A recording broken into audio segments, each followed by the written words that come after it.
자, 우리 계속해서 말씀을 살펴봅니다. 마태복음 16장의 말씀을 우리가 지난주에 12절까지를 살펴봤습니다. 16장 13절로부터 보니까 예수님께서 제자들에게 질문을 하십니다.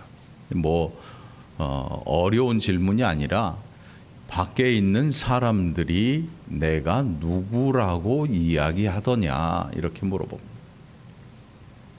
사람들이 인자를 누구라 하느냐. 그때 제자들이 밖에서 들었던 모든 사람들의 이야기를 합니다. 더러는 세례 요한은 죽었어요. 헤롯이 죽여버렸거든요. 그러니까 세례 요한이 다시 살아났는데 예수님도 같은 시간대를 살아오셨잖아요. 그러니까 아마 이 세례 요한의 영혼이 예수님에게 들어갔다고 하지 않나 그렇게 생각해 볼 수도 있고, 더러는 엘리야, 어떤 이는 예레미야나 선지자 중에 하나라고 합니다.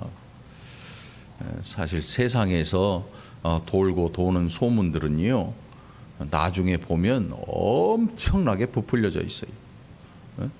누가 밤에 가다가 뭔가 귀가 두 개 올라와 있는 걸 보면요, 나중에는 그게 귀 달린 사람 봤다고 얘기해요.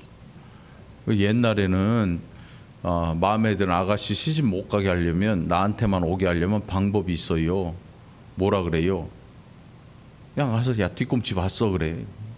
그러면 나중에 이야기가 막 부풀려져서 엉덩이 봤대 이렇게 되는 거야. 그럼 시집 못 가잖아 옛날에. 그래서 소문 퍼뜨린 자기한테 시집 오게 만드는 거지. 자기는 알고 있으니까.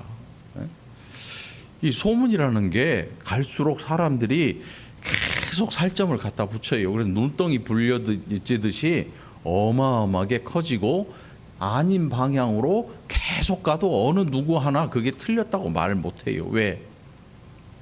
확인된 바가 없으니까. 제자들이 알고 있는 사람, 선지자들 이름을 다 대요. 근데 그게 중요한 게 아니었습니다. 예수님께서 뭐라고 또 질문을 하시는가 하면, 그러면 너희는 나를 누구라고 하느냐. 이게 오늘 대단히 중요한 질문인데, 제자들이 지금 예수님에 대해 누구라고 생각하느냐, 이게 정말 대단히 중요한 일입니다. 여태껏 랍비 선생으로 계속 따라다녔어요. 거의 3년을 따라다녔는데 예수님께서 물어보십니다.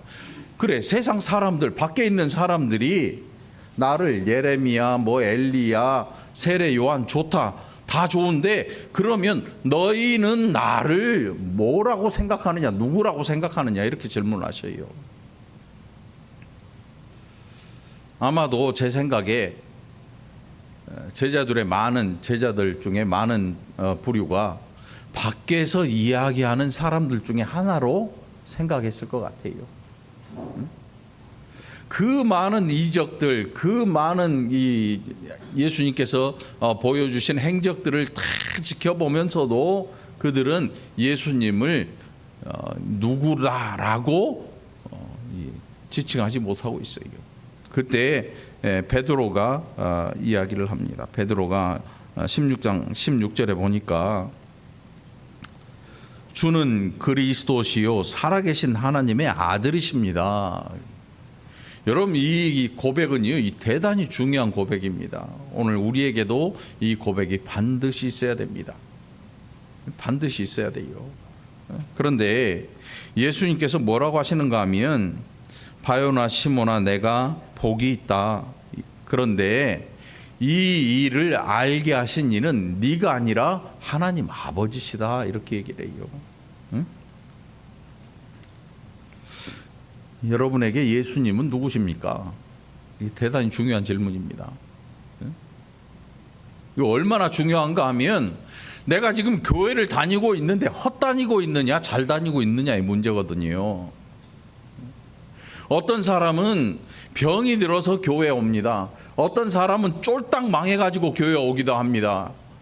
그래서 하는 일이 뭐냐 하면, 이 병 고치기 위해서 온갖 수단과 방법을 가리지 않고 교회에 헌금도 해보고 기도도 해보고 막 시키는 대로 다 합니다. 다 해요. 또 어떤 분은 물질이 너무나 다 날려 먹어가지고 그것 때문에 교회에 와서 눈물을 흘려 기도하기도 하고 막 온 원통하고 나를 이렇게 만든 인간들 막 화나기도 하고 별 생각이 안 하고, 그래서 그거 하나 가지고 하나님 앞에 막 이름 부르고 매달리기도 하고 뭐 여러 가지 수를 쓰기도 하지요. 또 어떤 사람은 사람한테 치여 가지고 와서 또 그것을 기도하기도 합니다. 근데 이 모든 것들을 돌아보면 그 행위들은 뭐냐면 그냥 자연 종교일 뿐인 거예요. 자연 종교. 이 당시에 이스라엘 백성들은 하나님의 백성인데도 불구하고 하나님께서 이 땅에 보내신 메시아를 알아보지 못했습니다. 또 그들 이 사회적인 지도자격인 사람들은 이게 분명히 메시아인데 뭐가 부족한가 하면 내 기대에 안 차는 거였어요. 내 기대에 안 맞아요. 적어도 메시아면 왕궁 출신이든지 귀족에서 나와야지, 그렇게 해서 자기들과 함께 어울리면서 하나님 나라의 일을 이야기하기도 하고 그런 일들을 이루기도 하고 해야 되는데, 이게 도무지 출신을 아무리 봐도 아닌 거예요. 그 출신이 갈릴리가 어떤 곳이냐면 이 사회에서 실패한 사람들이 들어가서 사는 곳이에요. 요즘 말로 그 판자촌, 주소도 없고 그냥 번호만 써져 있는 건축 허가도 없는 그 판자촌, 가진 게 너무 없어서 이제는 뭐 원룸촌이라고 할 수 있겠네요. 그냥 보증금도 없어서 월세만 그냥 한 달에 한 번씩 내는 그런 집들이 많이 몰려 있는 곳이 있습니다. 그게 바로 예수님이 자라나신 동네였어요. 그러니까 그 동네에서는 도대체 뭔가 바랄 수 있는 게 없었습니다. 그래서 오죽하면 어떤 사람이 야, 갈릴리에서 무슨 선한 것이 날 수 있겠느냐라고 말할 정도로 그렇게 소망 없는 동네였고 희망도 없고 아무런 앞길에 대한 그저 소망이나 빛이 없는 막막한 마지막 동네. 사회에서 실패하고 쫓겨난 사람들이 가서 살 수 있는 마지막 동네. 그 동네가 바로 예수님이 자라나셨던 동네였어요. 그러니까 아무리 봐도 그들의 기대에 차지 않습니다. 하는 일들은 메시아인데 출신이 아닌 거예요. 그러니까 하는 일들을 보면 메시아라고 인정하고 싶은데 그분의 이 출신이나 그들에 대하여 하시는 말씀을 이렇게 듣고 보면 기분 나쁘고 짜증나고 열받고 해서 잡아 죽여보려고 작정을 이미 하고 있는 사람들, 사회 지도자들이 그런 마음을 가지고 있었습니다. 우리는 자, 제자들도 대답 못해요. 왜? 그 가운데 베드로만 대답을 했습니다. 주는 그리스도시요 살아계신 하나님의 아들이십니다. 여러분, 이 고백이요 대단한 고백입니다. 그 당시에 유대교에 들어있던 사람인 베드로가 이렇게 고백을 한다고 하는 것은요, 다른 사람이 들으면 신성모독이고 잡아 죽여도 율법으로 처단해도 될 만한 고백이었어요. 주는 그리스도시요. 그리스도가 뭐냐면 이 기름 부음 받은 자, 곧 메시아란 뜻입니다. 메시아란 뜻이에요. 메시아가 그리스도인 거예요. 기름 부음을 받은 자, 하나님으로부터. 그러니까 주는 당신은 메시아입니다, 이 뜻이에요. 당신은 메시아입니다. 그리고 하나님의 아들로 이곳에 오셨습니다. 그러니까 베드로가 정확히 안 거지요. 정확히 알아요. 예수님께 칭찬하십니다. 바요나 시몬아, 내가 복이 있도다. 오늘 저와 여러분에게도 복이 있는 줄 믿습니다. 그리고 뭐라고 하시는가 하면 18절에 내가 내게 이르노니 너는 베드로라. 이 베드로라는 이름이 반석이라는 뜻입니다. 그러니까 내가 이 반석 위에 내 교회를 세운다. 이 말씀은 베드로의 전한 복음을 인하여서 교회가 세워지고 그 초대교회를 통해서 하나님께서 영광을 나타내실 건데, 그리고 그 초대교회를 통해서 성령의 역사를 통해서 음부의 권세가 이기지 못한다고 하는 것은 악한 세력들이 하나님의 나라를 방해하려고 아무리 길을 쓰고 덤벼도 그것이 실패할 거라는 뜻이에요. 마귀의 가장 큰 일이 뭐였냐면 메시아를 잡아 죽이는 일이었습니다. 사탄이 예수님을 시험하기도 하고 마귀가 예수님을 시험하잖아요. 금식 이후에. 실패했어요. 실패한 이후로 마귀는 떠나갑니다. 그 이후로 이제 더 이상 마귀는 하나님의 백성들을 어떻게 할 수가 없습니다. 그저 겁만 줄 뿐이지요. 겁만 줄 뿐이에요. 예수님께서 음부의 권세가 이기지 못할 거라고 말씀합니다. 그리고 19절에 보면 내가 천국 열쇠를 내게 주리니, 그래서 이 로마 교황은 지금 열쇠를 갖고 있어요. 이 열쇠. 그러면 일교황, 초대 교황이 누구겠어요? 열쇠 전해준 사람 베드로예요. 베드로. 그러니까 로마 교회 우리가 알고 있는 천주교 있잖아요. 그 로마 교회라 그러거든요. 로마 교회의 초대 교황이 누구라고요? 베드로예요. 베드로. 예수님의 제자 베드로. 왜? 열쇠를 갖고 있거든. 그 뭔 열쇠냐? 천국 열쇠. 그래서 로마 교황은 성경을 해석할 권리를 가져요. 로마 교황이 성경을 해석해 가지고 야, 제사상에 절해도 돼? 그러면 해도 돼요. 응? 그래서 우리나라 천주교는 제사상에 절을 합니다. 제사를 드려요. 대한민국만 그래요. 다른 나라는 안 그래요. 교황이 이 해석해 가지고 이 대한민국은 제사상에 절을 해도 된다라고 얘기하니까 그게 상관없는 거예요. 아주 이 성경적인 권위를 가지거든요. 교황의 말은. 그런데 교황은 사람이잖아요. 그리고 그 열쇠를 예수님께서 그 당시에 열쇠집도 없는데 어디서 깎아가지고 줬는지 몰라도 그거를 아직까지 갖고 있더라고. 그 교황 행진할 때 봐봐요. 그 열쇠 있거든요. 금으로 돼 있어요. 예수님 돈 없었는데 그 열쇠를 어디서 깎았을까? 찾아다니면 안 돼. 여기에 나오는 이 열쇠는 말이에요. 베드로와 그 제자들이 기도하는 것에 대한 이야기예요.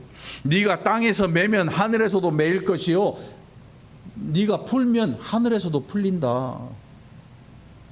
성도들이 얼마나 성령의 강한 역사를 일으킬 것인가, 또 하나님께서 그 성도들에게 또 사도들에게 얼마나 큰 권능을 허락해 주실 것인가, 초대교회와 그리고 사도들이 전한 그 복음의 능력이 얼마나 엄청난 것인가를 이렇게 단적으로 표현하신 거예요.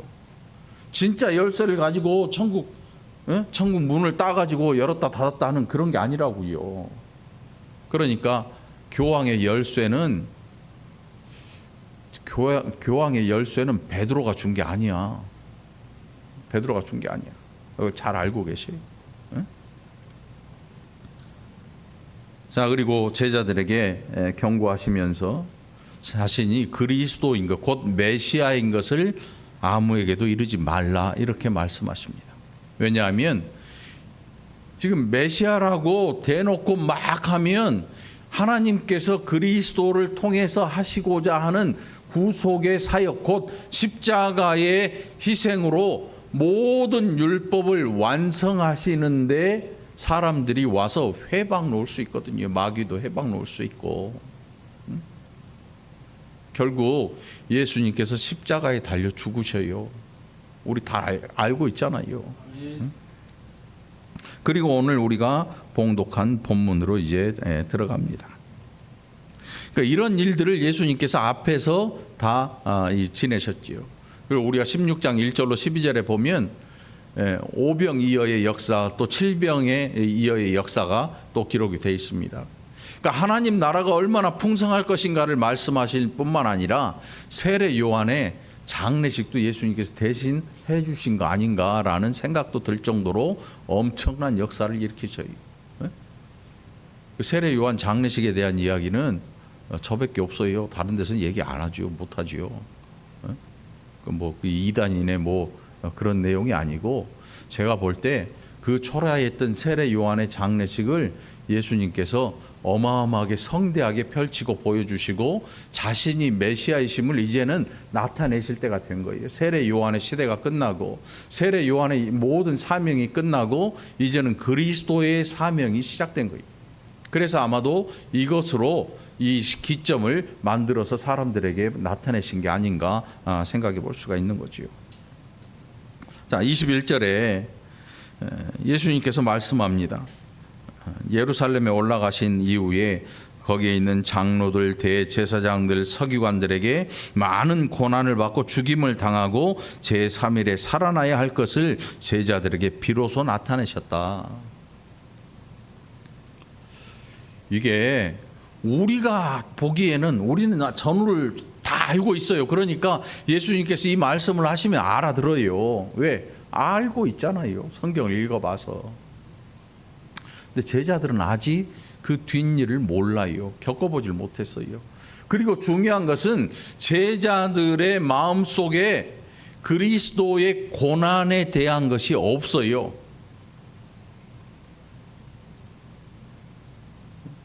잘 생각해 보세요, 여러분. 예수 믿으면서 고난을 준비하고 예수 믿은 사람 사실 별로 없습니다. 그럼 뭘 생각하느냐? 병든 자가 교회 나오면 뭘 생각하겠습니까? 낫는 거 생각하고 오겠지요. 망한 사람이 교회 찾아오면 뭔 생각하겠어요? 흥할 생각하는 거지요. 사람 때문에 힘들고 어려운 사람이 교회 나오면 뭔 생각하겠어요? 그 사람보다 나은 사람 돼가지고 나중에 나 봐라, 나 이제 너 때문에 그렇게 됐는데 내가 교회 와가지고 이렇게 변했다, 이걸 보여주고 싶겠지요. 그러니까 가만히 생각해 보면 고난을 생각하는 사람은 없어요.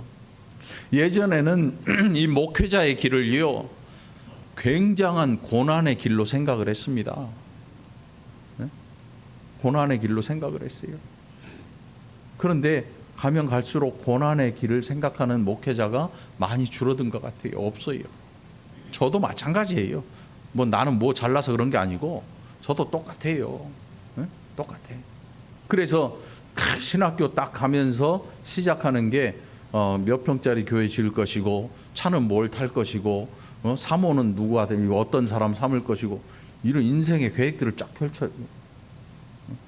나는 그냥 그런 게 없었어요. 그러니까 이상한 별 볼 일 없는 사람이죠, 사실은. 자, 예수님께서 고난을 말씀해요. 그리고 제3일에 살아날 것을 말씀하셔요. 그것을 제자들에게 그때서야 비로소 말씀하셨다 그래요. 그런데 베드로가 갑자기 이상한 얘기를 합니다. 그렇게 하지 마십시오, 예수님. 이런 일들이 결코 일어나지 않을 것입니다. 베드로는 의리가 있는 사람이었어요. 굉장히 혈기도 왕성하고, 그래서 예수님 잡혀가실 때 칼을 빼가지고 옆에 있던 그 사람의 귀를 잘라버리기도 했던 사람이거든요. 얼마나 혈기 왕성해요. 막 이 기가 넘치는, 막 혈기가 넘치는 사람이죠. 막 급 화를 내는. 그러니까 여러분 성질 죽여야 돼요. 성질 급해가지고 손해 봐.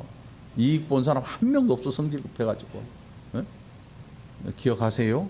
아무리 성질이 나도 한 참았다가 돌아서서 성질을 내.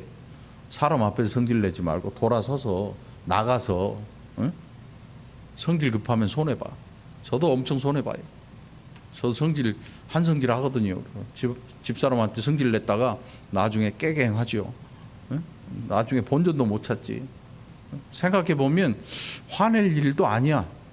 뭐 성질 낼 일도 아닌데 그냥 급할 뿐인데 나중에 후회합니다, 여러분. 자, 베드로가 뭐라고 하냐면 이 일이 결코 주께 미치지 않을 것입니다. 근데 예수님께서 기가 막힌 말씀을 합니다. 베드로한테 사탄아 내 뒤로 물러나라. 베드로가 누구입니까? 바로 앞에 뭐라 그랬어요? 예수님께서 바요나 시몬아, 내가 복이 있다. 내가 천국 열쇠를 너한테 내가 주겠다. 응? 근데 사탄이라고 말씀하세요. 그러면 열쇠를 줬다 뺏어버린 건가? 응? 아니지요. 실제로 열쇠를 주신 적이 없어요. 응? 그런 권세를 주신 거지요. 그런데 베드로가 하는 이 일에 예수님께서 바로 말씀하시기를 사탄아 내 뒤로 물러가라. 내가 하나님의 일을 생각하지 않고 도리어 사람의 일을 생각한다. 이렇게 말씀합니다. 이게 제가 거짓말하는 게 아니고 거짓말하는 게 아니고 거기에 16장에서 23절에서 말씀하고 계시잖아요. 너는 나를 넘어지게 하는 자로다.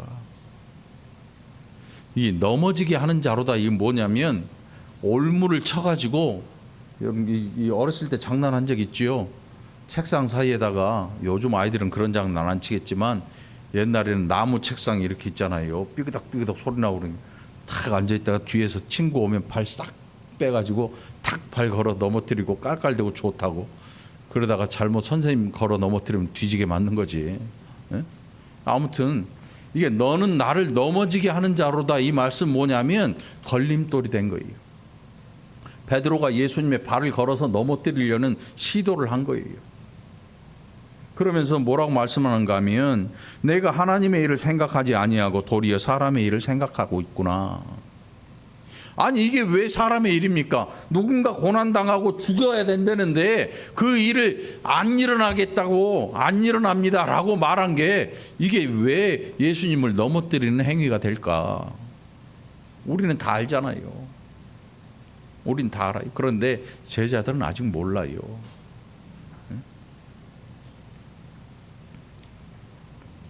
칭찬받았던 베드로가 졸지에 사탄이 돼버립니다. 실제 사탄이 된 게 아니고 마귀의 일을 생각하는 거예요.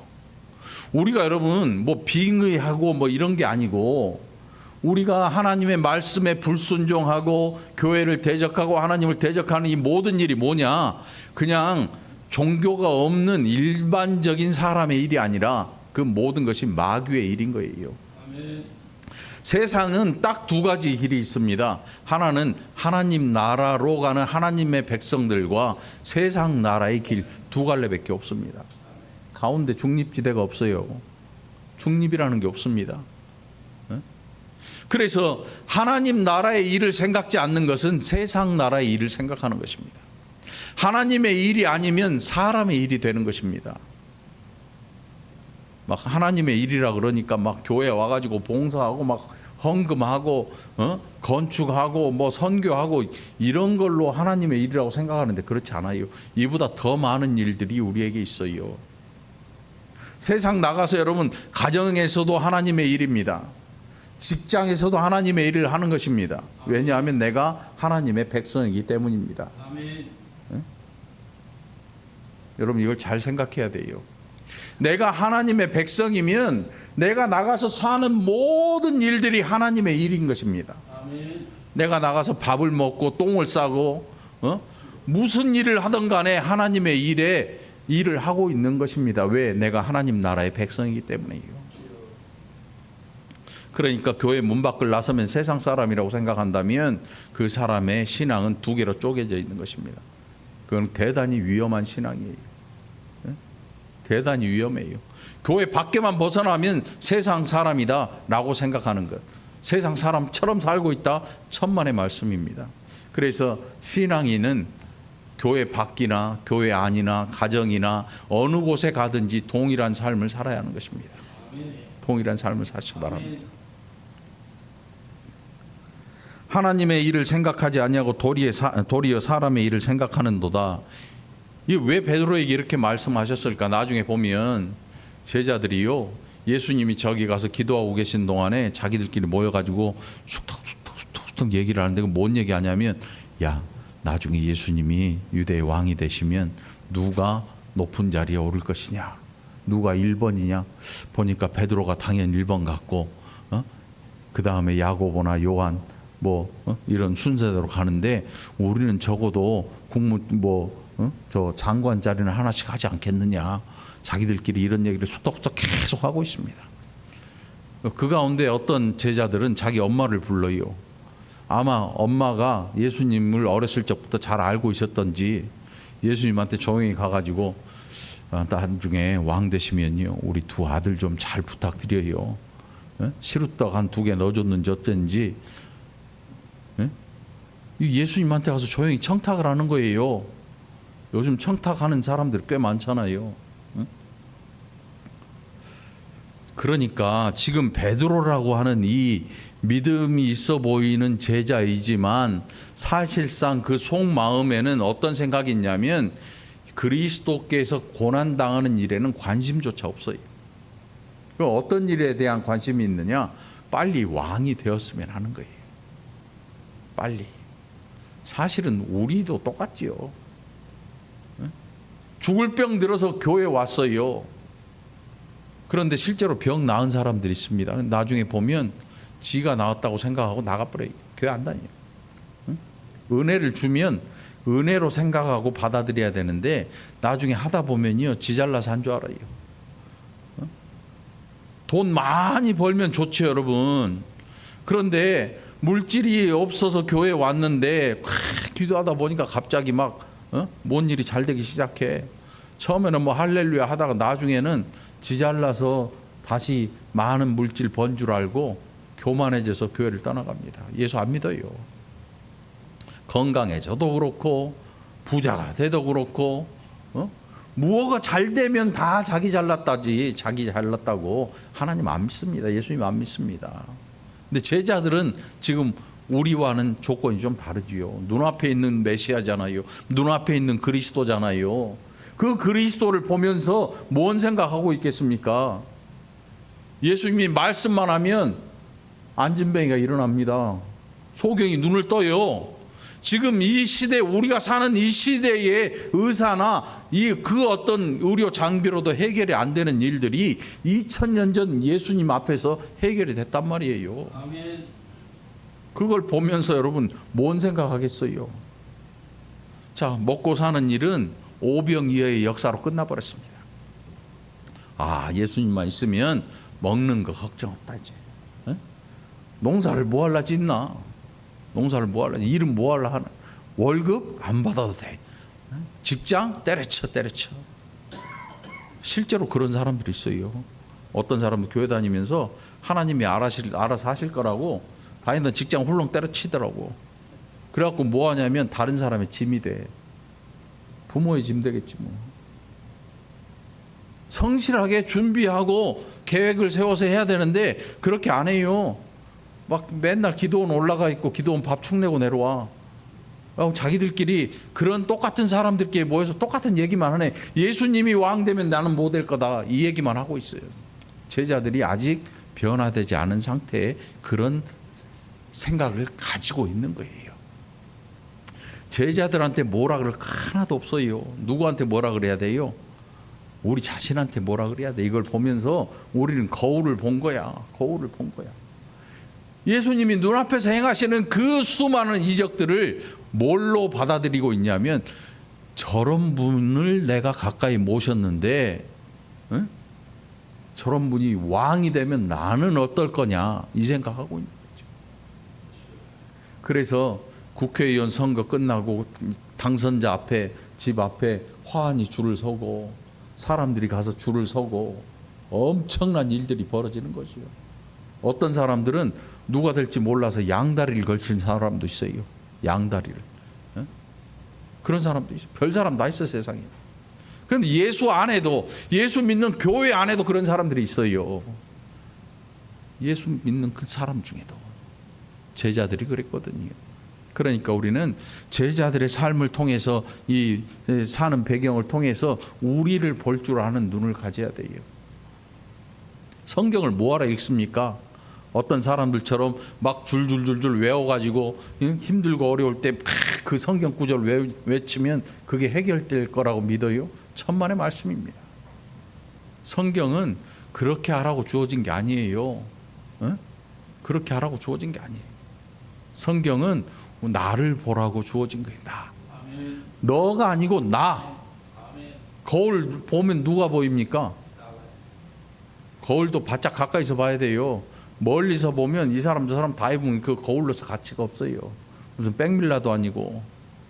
자동차 백밀러는 뒤보라고 한 거지만 성경은 그렇지 않아요. 나를 보는 거예요. 내가 하나님의 일을 생각하지 아니하고 도리어 사람의 일을 생각하는도다. 베드로뿐 아니고 모든 제자들이 그래요. 아직 사람의 일을 생각하고 사는 거예요. 신앙생활 처음 하고 아직 믿음이 안 자랐으면 그럴 수 있습니다. 그런데 거기서 머무르면 안 돼요.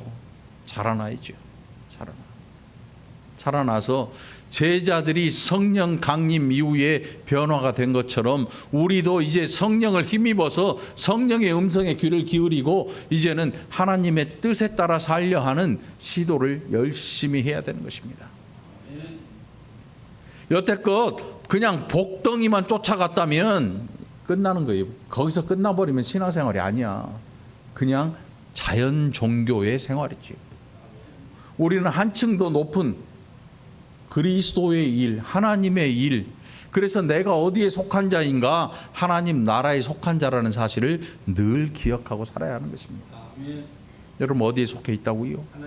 하나님 나라의 사람인 것입니다. 그래서 우리가 가는 어디에서나 우리는 하나님 나라를 가지고 다니는 것입니다. 우리가 하는 말 한마디, 우리가 생각하는 것, 우리가 어디에 가서 이제 사람들을 만나는 것은 하나님 나라를 가지고 가는 내게 하나님 나라의 일을 하도록 하나님께서 나를 붙들고 계시는 것입니다. 그러니까 어디에 가서 뭐 함부로 살면 안 되겠죠. 어떻게 하든지 하나님의 영광을 가리지 않는 삶을 살기 위해서 힘써 노력할 필요가 있는 것입니다. 누구든지 나를 따라오려거든 24절입니다.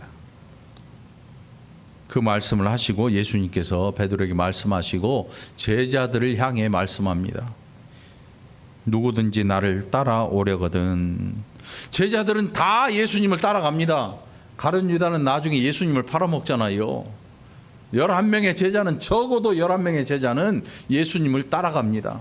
그들은 마음속에 무슨 생각을 가지고 있든지 따라가고 있는 것입니다. 그리고 따라갈 마음이 있어요. 왜? 예수님께서 가지신 그 권능만 보면 엄청난 메리트가 있거든요. 요즘 말로 사람들에게 관심을 받는 사람, 인기 있는 사람을 뭐라 그래요? 인싸. 우리 나이 드신 분들은 잘 모르나 인싸가 뭔지? 인싸가 뭐냐면 사람들에게서 인기 있는 사람이 인싸야. 아싸는 뭐야? 그건 노래방 이름이야. 아싸 노래방 기계에 써져 있더라고. 아싸. 인싸. 예수님이 인싸. 제자들이 보기에 예수님은 최고의 메리트가 있는 분이셨어요. 사람을 따라가도 그런 사람 찾으려고 사람들이요 고개를 좌우로 살펴봅니다. 뭔가 하나 배울 거 있는 사람, 뭔가 하나 주울 거 있는 사람, 받아올 거 있는 사람, 그런 사람하고 밥 한 끼 먹으려고 한 시간에 수천 수억을 내는 사람도 있어요. 제자들은 예수님을 지금 따라가기는 따라갑니다. 그런데 예수님이 그들의 따라옴에 대해 말씀합니다. 나를 따라오려거든. 여태껏 너희들은 나를 뭘 보고 쫓아왔느냐? 나의 고난에 대해서 관심이 없구나. 베드로도 관심이 없어요. 고난이 아니라 영광에 관심이 있었던 겁니다. 우리도 마찬가지예요. 그래서 예수님께 제자들에게 말씀합니다. 나를 따라오려거든. 24절에 자기를 부인하고 자기 십자가를 지고 나를 따라와라. 자기를 부인한다는 게 뭔지 막상 설명하려면 이게 굉장히 어렵잖아요. 자기를 부인한다는 거는 나는 김영석이 아닙니다. 이게 부인하는 게 아니에요. 이게 뭐냐면 나는 여태껏 내가 주인인 줄 알고 살아왔습니다. 그런데 내가 보니까 나는 내 인생의 주인이 아니었습니다. 여러분 예수 처음 믿을 때 신앙 고백 하잖아요. 예수 그리스도를 왕으로 삼고 이제 하나님이 나의 왕이 되셔서 내가 하나님 앞에 엎드려서 하나님을 섬기고 살아가겠습니다라고 고백하잖아요. 예수께서 나의 주인이십니다. 나의 주이십니다라고 고백을 하잖아요. 자기를 부인한다고 하는 것은 무슨 뜻이냐면 내가 살아왔던 모든 날들이 지금 내가 노력하고 내가 막 힘쓰고 해가지고 이루어 놓은 일이라는 것에 대해서 부인하는 것입니다. 아닙니다. 돌아보니까 하나님을 보니까 예수님을 보니까 내가 살아온 게 아니고 내가 살아가졌던 것입니다. 예수 안에 있는 분들 가운데 자기에 대한 자기 욕구가 강한 분들이 있습니다. 그 이야기하는 걸 보면 하나님이 없어요. 누가 있냐면 예수에는 이름만 있고 그 안에 행동하는 자기가 있어요. 그래 자기가 그 열심히 막 아이디어 쫙 해가지고 이루었다. 예수는 그냥 뒤에 있는 것이고 도와주는 분이고 일을 한 사람은 자기가 되는 거예요. 자기 욕구, 자기에 대한 만족감이 극대에 달하는 사람들이 있습니다. 그런 분들은 자기 부인이 없는 거예요. 자기를 부인하고 이것은 맞습니다. 하나님 여태껏 내가 살아왔던 방법을 보니까 그게 잘못되었거나 뭐 이런 게 아니고 하나님이 여태껏 나를 밀어주고 계셨습니다. 나는 그것에 발맞추어 나간 것밖에 없네요. 돌아보니까. 그래서 우리가 우리의 삶을 하나님께 맡긴다고 하는 뜻은요, 아무것도 안 하고 가만히 있는다는 뜻이 아니고 열심히 하는데 그 열심으로 내가 잘 사는 게 아니고 열심으로 뭔가 일이 잘 달리는 게 아니고 하나님께서 그런 은혜를 내게 주셨기 때문에 내가 이렇게 여태껏 살아왔다는 것을 고백하는 것입니다. 그러니까 하나님의 하나님 되심을 내가 고백하는 거지요. 인정하는 거예요. 누군가를 인정한다고 하는 것은요, 굉장히 힘든 일입니다. 누군가를 인정한다고 하는 것. 그게 바로 예수님께서 제자들에게 하신 말씀이에요. 자기를 부인하고 이제 자기 십자가를 지라. 자기 십자가를 지고 나를 따를 것이니라. 아직 십자가가 제자들은 뭔지 모릅니다. 그 당시에 십자가 형상을 가진 건 뭐였냐면 로마 정부에서 나라를 반역하거나 황제를 거역하거나 하는 중죄인을 사형시킬 때 쓰는 사형 도구였어요. 이렇게 깨끗한 십자가가 아니고 그냥 나무 막대기 굵은 거 거친 나무 2개 겹쳐가지고 사람 매달기 딱 좋잖아요. 응? 발등에 못 박고 손에 못 박고 묶어놓든지 목을 잡아 매르든지 나무에 달린 자 저주를 받는다고 율법에 기록되어 있는데 로마에서도 나무에다가 그렇게 사람을 매달았어요. 그래서 예수님께서 로마의 형틀 곧 십자가의 형틀을 지신 이유가 바로 거기에 있었던 거예요. 지금 예수님이 말씀하시는 이 자기 십자가는 뭐냐 하면 죽어 마땅한 자신을 인정하는 거예요. 로마의 형틀에 매달려야 하는 자신의 모습을 지금 자기가 바라보는 거지요. 자기를 부인하면 이 십자가가 보이게 돼 있는 거지요. 예수님이 아직 십자가에 달리기 전이잖아요. 그러니까 예수님의 십자가가 아니에요. 이거는 자기 십자가인 거예요. 제자들 자기들의 십자가. 그런데 우리가 하나님 앞에서 우리 자신을 볼 때 여러분 나는 의인입니다 라고 할 수 있는 사람 없어요. 예수 불신 지옥.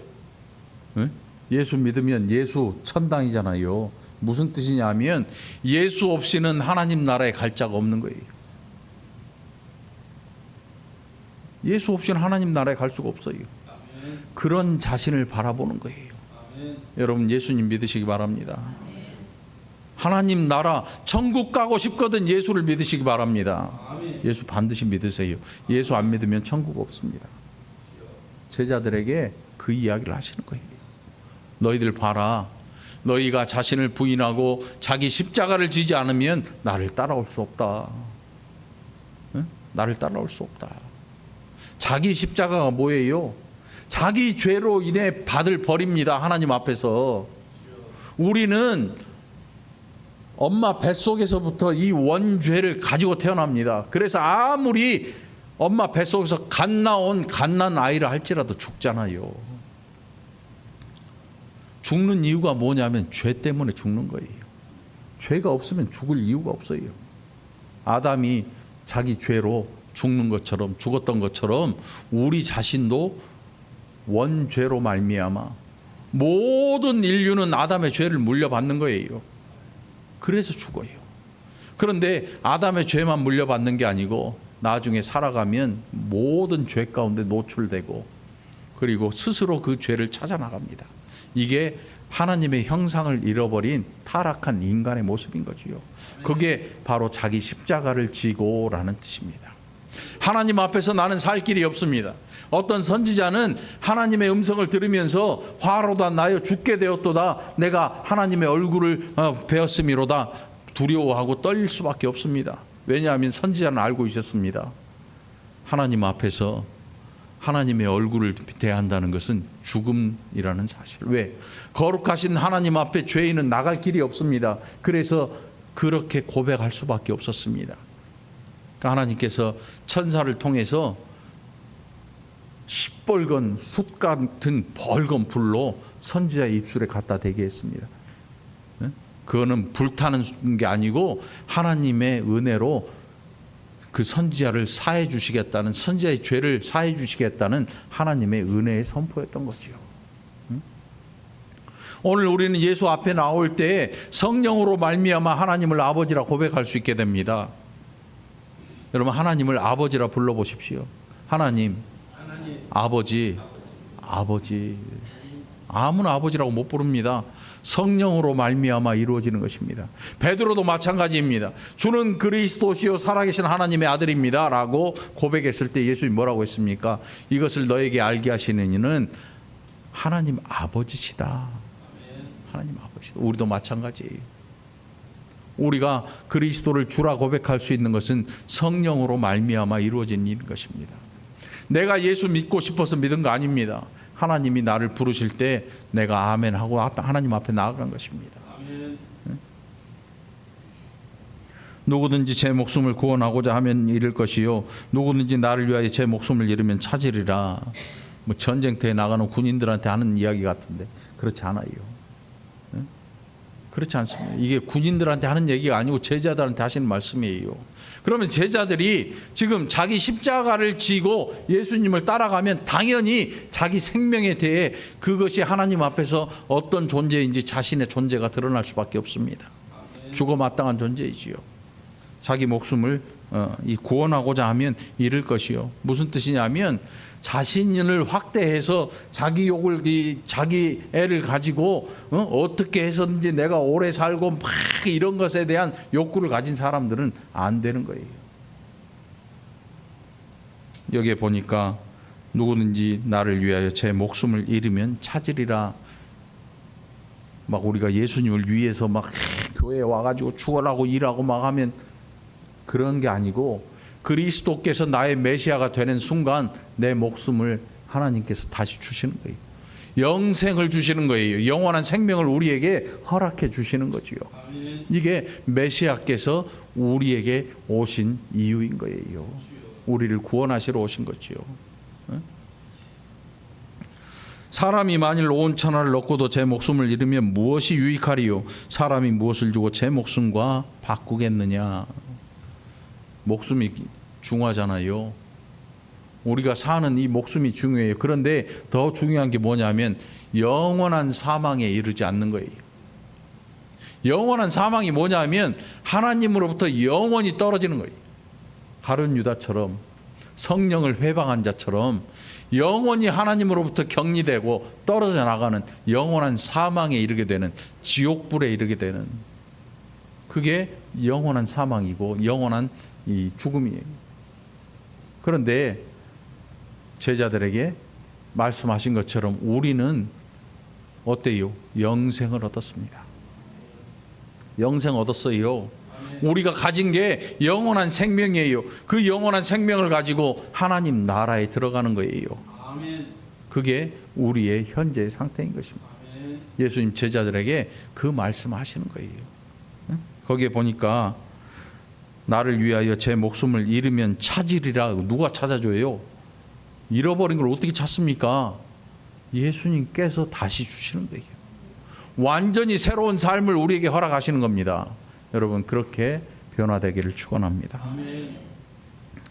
인자가 아버지의 영광으로 그 천사들과 함께 오르니 그때 각 사람이 행한 대로 갚으리라. 마지막 심판 때에 오시는 모습을 말씀해 주고 계십니다. 그런데 이제 한 가지 문제가 있어요. 28절에 보면 이게 난해구예요. 난해구가 뭐냐면 성경은 성경으로 해석해야 되는데 이 부분은요 굉장히 애매합니다. 그 한 문장 때문에. 그게 뭐냐면 진실로 너희에게 이르노니 여기 서 있는 사람 중에 죽기 전에 인자가 그 왕권을 가지고 오는 것을 볼 자들도 있느니라. 이 애매해서 아직까지도 많은 학자들이 이게 옳다 저게 옳다 계속 얘기를 하는 그 답이 없어요. 가장 근접한 게 뭐냐?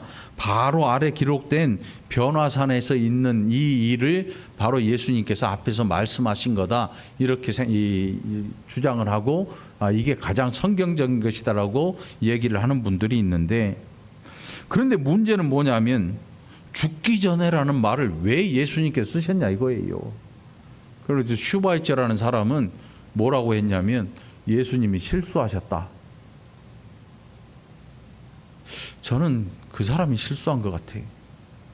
예수님이 자신의 죽음을 앞두고 메시아로서 행하는 일에 실수하실 분이 아닌, 예수님이 하나님이신데 슈바이처는 그래서 이 부분은 예수님이 실수한 거라고 얘기를 해요. 그러니까 딱 생각이 들잖아요. 슈바이처는 정상적인 성경을 정상적인 믿음으로 보는 사람이 아니고 아주 인간적으로 보는 사람이다. 인간 중심의 사고를 가진 사람. 그래서 그의 신학은 실패한 거예요. 뭐 어떤 사람들은 뭐 슈바이처 박사가 뭐 훌륭하고 어쩌고 뭐 의사 어쩌고 저쩌고 막 그러는데 천만의 말씀이에요. 그는 성경을 보는 일에 실패했어요. 예수님이 여기에서 실수했다고 말을 해요. 실수했다고. 그 사람이 실수했겠지. 아무튼 이 부분 때문에 일주일 있다 일어날 일을 말씀하시는데 왜 굳이 죽기 전에, 여기 일주일 있다 돌아가실 분 계세요? 지금 당장 병상에 누워 있어도 일주일 후에 자기가 죽을 거라고 얘기 안 합니다. 여기 서 있는 사람 중에 예수님께서 서 계시고 제자들이 이렇게 둘러 있었겠지요. 뭐 다른 사람들도 있었을지 모르겠지만 예수님의 말씀이 그 내용이 뭐냐면 여기 서 있는 사람 중에, 그러니까 다가 아니고 누군가를 말씀하시는 거죠. 그런데 이게 한 사람이 아니에요. 그 뒤에 보면 인자가 그 왕권을 가지고 오는 것을 볼 자들도 있다. 그러니까 복수로 볼 자들. 한 사람을 들이라고 얘기 않잖아요. 우리들 할 때 여러 명 아니면 두 명 이상이 돼야 이 복수를 쓰는 거예요. 그러니까 예수님의 주변에 서 있는 사람들 중에 예수님께서 여기에 인자가 그 왕권을 가지고 오는 것을 볼 자들이 있다라고 말씀해요. 이게 공관복음에는 다 나와 있어요. 세 군데. 다른 공관복음에, 마가복음에 하나님의 나라가 권능으로 임하는 것을 볼 자들이 있다 이렇게 말씀해요. 또 저 뒤에 보면 누가복음에는 뭐라고 기록했냐면 하나님의 나라를 볼 자들이 있다 이렇게 말씀해요. 그러니까 하나님의 나라라는데 이게 중요한 포인트가 있는 것 같아요. 아마 제자들 중에 그런 분들이 있었던 것 같아요. 그런 분들이 분명히 있었을 거예요. 우리는 알 수가 없지요. 볼 자들 중에 그랬으니까 누군가 봤을 거예요. 그리고 그 사람을 우리가 마주대하지 못했으니까, 성경에 기록되지 않았다면 잘 알 길이 없지요. 성경은요, 해석이 안 될 때는 어떻게 해요? 그냥 그 자리에서 멈춰야 돼요. 네? 여러분, 산에 가서 길을 잃어버렸어요. 길 잃은 사람 중에 죽는 사람들이 있어요. 그 이유가 뭔지 아세요? 그냥 닥치는 대로 나가다가 낭떠러지로 떨어져 죽어요. 앞에 수풀이 있으면 이게 앞에 뭐가 있는지 잘 모르잖아요. 그럼 가면 안 되잖아. 그냥 멈춰서 주변을 좀 둘러보고 왔던 길이 어디였는지 다시 잘 살펴보고 가면 안 죽어. 에? 이거 해 뜰 때 소리치면 웬만하면 다 들려. 안 죽어. 근데 어둑어둑한데 잘 모르는 길을 냅다 달려버리는 거야. 무서워가지고. 무섭든지 자신이 있든지. 성경은 우리가 해석하다가 모르는 부분이 있잖아요. 그럼 거기서 멈춰야 돼. 네? 멈춰야 돼. 근데 호기심을 가지고 우리 앞에 멈춤 써 있는 그 간판을 치워버리고 냅다 다른 박질을 하는, 지잘났다고. 거의 대부분의 사람들이 그래요. 그래서 요한계시록이 이단들이 많이 인용하는 이유가 거기 있어요. 사실은 요한계시록은 이게 어디에 해석해야 될지 잘 몰라요. 정상적인 신학을 한 사람들이라면 요한계시록을 함부로 어느 시대에다 갖다 붙여야 될지 잘 몰라요. 그런데 이단들은요, 지 마음에 든 데다 갖다 붙여버리고 그냥 그렇게 그 이야기를 만들어가는 거예요. 이야기를 만들어가. 맞는 게 아니에요. 그러니까 이단 사설에 빠져버리면 이게 머리가 이제 그쪽으로만 돌아가니까 여러분. 사기꾼은요, 사기치는 데는 비상이에요. 그래서 사기 못 치게 하면 바보가 돼버려요. 그럼 머리가 그쪽으로만 도는 거야. 그러니까 안 되는 거지. 그래서 이단인 거야. 하나님의 말씀을 자기 유익한 데 갖다 붙여버리거든요. 그게 이단이에요. 그러니까 우리는 어떻게 해야 돼요? 모르면 멈춰야 돼. 멈춘다고 해서 부끄러운 것도 아니고, 멈춘다고 해서 창피한 게 아니야. 멈춘다고 해서 바보스러운 게 아니고, 멈추는 게 우리가 하나님 앞에 겸손해야 하는 이유예요. 겸손하시기 바랍니다. 그래서 모르면 멈출 수밖에 없는 거지요. 네? 앞으로 멈추는 연습들을 좀 하시기 바랍니다. 이게 우리를 교만하게 하는 게 또 있어요. 인터넷. 이거 인터넷에 쳐보면요, 별소리 다 나와요. 거기에 뭐 하나님의 교회, 무슨 증인회, 뭐 별게 다 있어요. 그런 걸 들으면 안 돼. 멈출 줄 알아야 돼.